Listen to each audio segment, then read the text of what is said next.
नमस्कार विद्यार्थी मित्रांनो, होमगार्ड भरती निघालेली आहे। प्रत्येकच जिल्ह्याची होमगार्ड भरती निघत आहे। आता सातारा जिल्ह्याची होमगार्ड भरतीची जाहिरात आलेली आहे। यामध्ये 9000 पेक्षा जास्त जागा निघालेल्या आहे। यामध्ये पुरुष महिला दोन्हीही अर्ज करू शकतात। बघा, याविषयी संपूर्ण माहिती बघूया आपण। शैक्षणिक पात्रता, मैदानी चाचणी, अभ्यासक्रम, वयाची मर्यादा, शिक्षण, उंची, छाती, वय याविषयी सर्व आपण माहिती बघणार आहोत। चला सुरुवात करूया। चॅनलवर नवीन असाल तर चॅनलला सबस्क्राईब, लाईक, शेअर करायला विसरू नका। बघा, सर्व माहिती याच्यामध्ये। त्याची शारीरिक क्षमता चाचणी काय आहे, महिलांची, पुरुषांची, गोळाफेक, थालीफेक, सर्व माहिती यामध्ये आपण बघणार आहोत।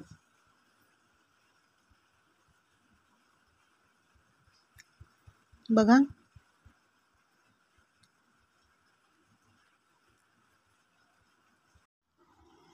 ही सातारा जिल्ह्याची होमगार्डची जाहिरात आहे। बघा, माहितीपत्रक आहे होमगार्ड संघटनेचं। उद्देश देशातील जास्तीत जास्त नागरिकांना सैनिकी तसेच आपत्कालीन मदत कार्याचे कायदा व सुव्यवस्था सुरळीत राखण्याचे प्रशिक्षण देऊन जबाबदार व शिस्तप्रिय नागरिक घडविणे हा होमगार्ड संघटनेचा उद्देश आहे। यामध्ये होमगार्ड सदस्यत्व सांगितलं आहे। महाराष्ट्रातील होमगार्ड संघटना ही शासन संचलित पूर्णतः मानसेवी तत्वावर आधारित आहे। या संघटनेचे सदस्य होणे म्हणजे कोणत्याही प्रकारची नोकरी अथवा रोजगार नाही। हे सदस्यत्व 3 वर्षाकरता दिले जात असून आपण संघटनेसाठी दिलेल्या सेवेच्या गुणवत्तेवर पुढे 3 वर्षाच्या टप्प्याने वयाच्या 58व्या वर्षापर्यंत पूर्ण नोंदणीकृत करता येते। बघा, 3 वर्षाकरिता हे सदस्यत्व दिलं जाते होमगार्ड म्हणून, आणि तुमचं जशी सेवा असेल त्यानुसार तुम्हाला पुढे 3 वर्षाच्या टप्प्याने वयाच्या 58व्या वर्षापर्यंत तुम्ही हे होमगार्डचं काम करू शकता। बघा, नोंदणी अर्ज भरणे या संदर्भातली सूचना। होमगार्ड नोंदणी अर्ज 15 जुलै ते 31 जुलैपर्यंत आपल्याला महाराष्ट्र cdht.gov.in या संकेतस्थळावर फक्त इंग्रजी या भाषेतून भरायचा असून अर्ज भरताना सर्व माहिती काळजीपूर्वक भरायचा आहे। उदाहरणार्थ, आधार कार्ड, जन्म दिनांक व्यवस्थित नोंद कराव्यात। तसेच उमेदवाराला आधार कार्ड क्रमांकाच्या सहाय्यानेच एकदाच अर्ज दाखल करता येईल। आणखी दुसरं बघा, इम्पॉर्टंट आहे, उमेदवार ज्या भागातील रहिवासी आहे तो भाग ज्या पोलीस ठाण्याच्या अंतर्गत येतो त्यांना त्या पोलीस ठाण्याअंतर्गत आणि पोलीस ठाणे आणि पथकामध्ये त्याच जिल्ह्यात अर्ज दाखल करायचा। म्हणजे तुम्ही ज्या जिल्ह्याचे आहात त्याच जिल्ह्यात तुम्ही अर्ज दाखल करू शकता। अर्ज सबमिट केल्यावर प्रिंट रजिस्ट्रेशन फॉर्म या मेनूमध्ये जाऊन त्याची छायांकित प्रत काढायची आहे। त्यावर उमेदवारांनी भरलेला सर्व मजकूर छापून येईल। त्यावर आपला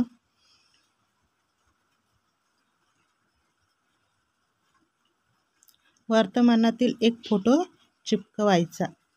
मराठीतील आपलं नाव उमेदवाराने स्वतः पेनाने लिहायचे आहे आणि इतर कोणती माहिती भरू नये। बघा, इम्पॉर्टंट आहे, हा जे तुम्ही प्रिंट घेणार आहे त्याच्यावर तुमचा फोटो चिपकवायचा आहे आणि त्याच्यात तुम्हाला मराठीत स्वतःचं पेनाने नाव लिहायचं, बस एवढंच करायचं आहे।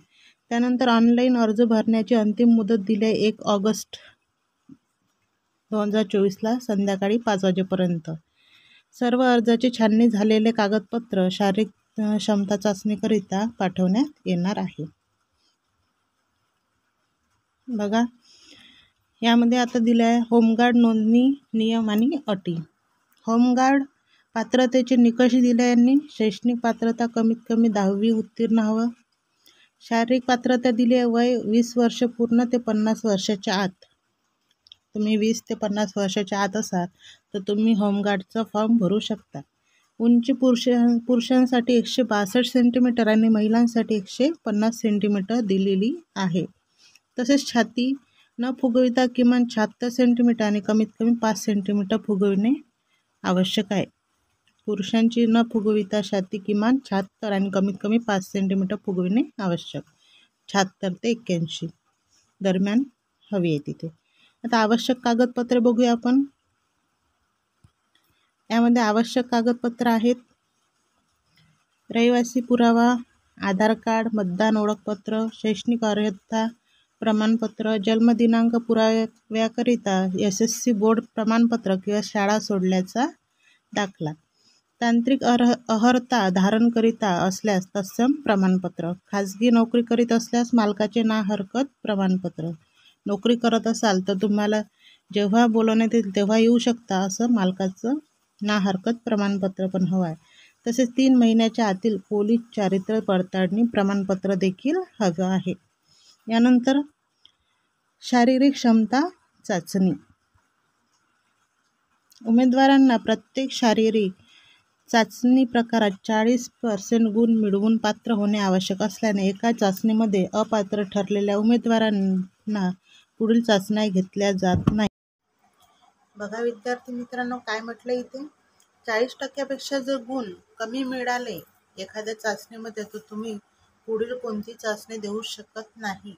जर तुम्ही धावण्यामध्ये 40% गुण नाही मिळवले तर तुम्ही गोळा फेकणे, थालीफेक या इतर ज्या चाचण्या आहेत त्या देऊ शकत नाही. तुम्ही इथेच अपात्र ठरणार आहात. मग धावणे हे यामध्ये बघूया आपण.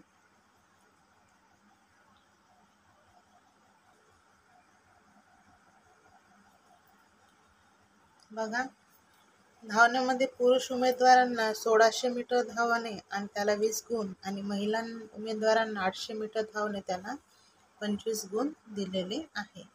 यामध्ये गुणांची विभागणी बघा कशी केली आहे. जर तुम्ही 5 मीटर 10 सेकंद किंवा त्यापेक्षा कमी वेळात जर 1600 मीटर धावले तर तुम्हाला 20 पैकी 20 गुण मिळणार आहे. आणि त्यापेक्षा जर तुम्हाला जास्त वेळ लागत असेल तर तुमचे गुण हे 2-2 मार्कने कमी होत जातात. जर तुम्हाला 5 मिनिट 30 सेकंदापेक्षा जास्त वेळ लागला तर तुम्हाला 16 गुण. जर 5 मिनिट 50 सेकंदापेक्षा जास्त लागला तर 14 गुण. असे जर 7 मिनिट 10 सेकंदापेक्षा जास्त परंतु 7 मिनिट 30 सेकंदापेक्षा कमी लागलं तर 2 गुण. असे तुमचे गुण कमी कमी होत जातात. तसेच महिलांना सुद्धा 2 मिनिट 50 सेकंद किंवा त्यापेक्षा कमी वेळात जर ते 800 मीटर धावल्या त्यांना 25 पैकी 25 गुण मिळतात. तसेच 2 मिनिट 50 सेकंदापेक्षा जर जास्त आणि परंतु 3 सेकंदापेक्षा कमी असेल तर 22 गुण. असे त्यांचे पण 4 गुण कमी होत जात आहे. इथे 4 गुण कमी होत जात आहेत. आणि 3 मिनिट 50 सेकंदपेक्षा जास्त परंतु 4 मिनिटापेक्षा कमी वेळ असेल तर 2 गुण मिळतात. असे हे गुणांची संख्या कमी कमी होत जातात. जसं तुम्हाला टाइम जास्त लागेल धावण्याकरता तसं तुम्हाला मार्क्स कमी मिळतील. नंतर बघूया गोळाफेक. पुरुष उमेदवाराकरिता गोळाफेक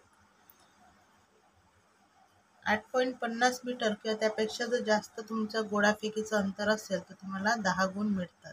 7.90 मीटर किंवा त्यापेक्षा जास्त असेल आणि 8.50 मीटरपेक्षा कमी असेल तर 9 गुण. असे हे तुमच्या अंतर कमी तसेच गुण पण कमी कमी होत जातात. हा आहे गोळाफेक पुरुषांचा. त्यानंतर आहे महिला उमेदवारांकरता गोळाफेकीचं अंतर मीटरमध्ये 6 मीटर किंवा त्यापेक्षा जास्त जात असेल तर 10 गुण. 5.50 मीटर किंवा त्यापेक्षा जास्त असेल आणि 6 मीटरपेक्षा कमी असेल 8 गुण. 4 मीटर पर्यंत जात असेल आणि 4.50 मीटरपेक्षा कमी असेल तर 2 गुण. असे हे गुण कमी कमी होत जातात. आणि गोळाफेक मध्ये पात्र होण्याकरिता उमेदवारांना किमान 4 गुण मिळविणे आवश्यक आहे. सर्व लक्षात ठेवा विद्यार्थी मित्रांनो. त्यानंतर तांत्रिक अर्हता गुण. तांत्रिक अर्हतेनुसार म्हणजे तुमच्या शिक्षणानुसार तुमच्या प्रमाणपत्रानुसार ITI प्रमाणपत्र धारक असेल, खेळामध्ये प्रावीण्य मिळवलेली व्यक्ती, जिल्हास्तरीय क्रीडा स्पर्धामध्ये प्रावीण्य प्राप्त असेल, माजी सैनिक असेल म्हणजे डिस्चार्ज कार्ड आवश्यक आहे त्याकरता, NCCB प्रमाणपत्र, NCCVP प्रमाणपत्र, नागरी संरक्षण सेवेत परंतु स्थानिक ठिकाणी 3 प्रशिक्षण पूर्ण केलेले प्रमाणपत्र धारक, जड वाहन चालक परवाना धारक. यापैकी कोणतीही एक अट असेल, एक अट पूर्ण केली असेल किंवा तुमचं जर एक कोणतं सर्टिफिकेट असेल तुम्हाला 2 गुण. दोन तुमच्याकडे प्रमाणपत्र असेल तर 3 गुण. 3 अटी ज्या अटी दिल्या आहेत त्यापैकी तुम्ही ज्या अटी पूर्ण करतात त्यानुसार तुम्हाला गुण आहेत. आणि तुम्ही 6ही अटी पूर्ण करत असाल तर तुम्हाला 8 गुण. आणि वरील सर्व अटी पूर्ण करत असाल तर तुम्हाला 10 गुण याचे तांत्रिक अहर्तेचे मिळतात.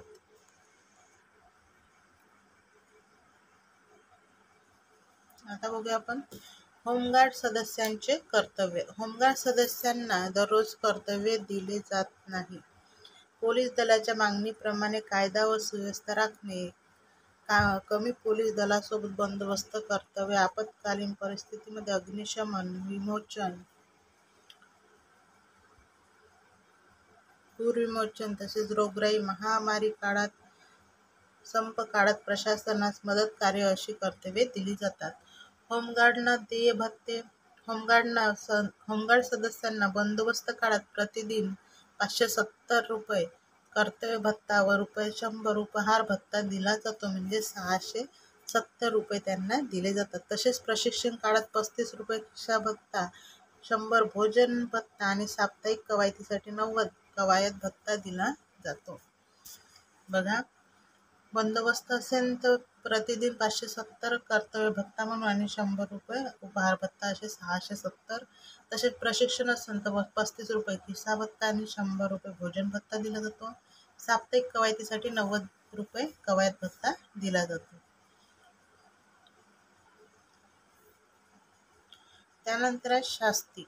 होमगार्ड सदस्यांना दररोज कर्तव्य दिले जात नाही, परंतु अत्यावश्यक प्रसंगी बंदोबस्त कर्तव्याकरिता विनाकारण अनुपस्थित राहणाऱ्या, कर्तव्यामध्ये कसूर करणाऱ्या, आदेशाचे पालन न करणाऱ्या होमगार्ड सदस्यांवर मुंबई होमगार्ड अधिनियम 1947 कलम 7(1) अन्वये बडतर्फ किंवा ₹250 इतका दंड, 3 महिन्याची साधी कैद अशा शिक्षा करण्याची तरतूद आहे.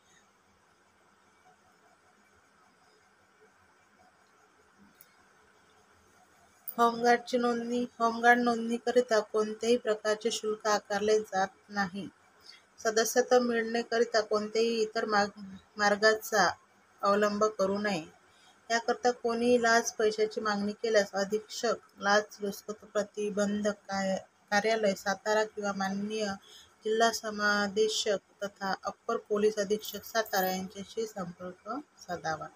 होमगार्ड सदस्यत्वाचे फायदे: सैनिकी गणवेश परिधान करण्याचा मान, विनाशुल्क सैनिकी प्रशिक्षण, 3 वर्षे सेवा पूर्ण होमगार्डांना राज्य पोलीस दल, वन विभाग, अग्निशमन दलामध्ये 5% आरक्षण, प्रथमोपचार, अग्निशमन, विमोचन यासारख्या विषयांचे प्रशिक्षण घेण्याची संधी, गौरवास्पद कामगिरी केल्यास विविध पुरस्कार पदके मिळविण्याची संधी, स्वतःचा व्यवसाय, शेती इत्यादी सांभाळत देशसेवा करण्याची संधी यासारखे होमगार्ड असण्याचे फायदे आहेत.